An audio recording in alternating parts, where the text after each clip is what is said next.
হেই ভাই ব্রাদার, কি অবস্থা সবার? আপনি একজন ফ্রিল্যান্সার বাট আপনার ক্লায়েন্ট নেই। আপনি বাংলাদেশি থেকে কীভাবে বিদেশি ক্লায়েন্ট জেনারেট করতে পারেন আগামী 30 সেকেন্ড আমি আপনাকে বুঝাই দিব।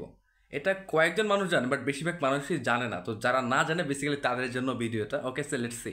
সো এটার জন্য আমরা চলে যাবো গুগলে, অ্যান্ড গুগলে গিয়ে লিখবো হচ্ছে ম্যাপস। ওকে, সো এটার ভিতরে আমরা জয়েন করবো, অ্যান্ড দেন হচ্ছে আপনি আপনার নিচটা সিলেক্ট করবেন, অ্যান্ড যেই লোকেশনে আপনি ক্লায়েন্ট চাচ্ছেন লোকেশনটা আপনি সিলেক্ট করবেন।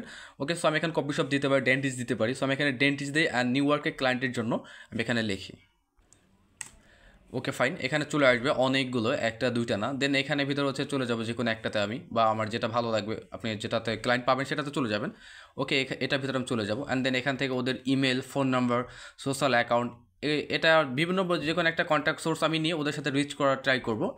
ওকে ভাই, এখন কোশ্চেন হচ্ছে ওদেরকে আমি কী সার্ভিস প্রোভাইড করবো। আমি চাইলে ওদেরকে অ্যাডস ক্যাম্পেইনে প্রোভাইড করতে পারি, ওয়েবসাইট সার্ভিসে প্রোভাইড করতে পারি, এসইও সার্ভিস প্রোভাইড করতে পারি, চাইলে AI artificial intelligence service provide করতে পারি।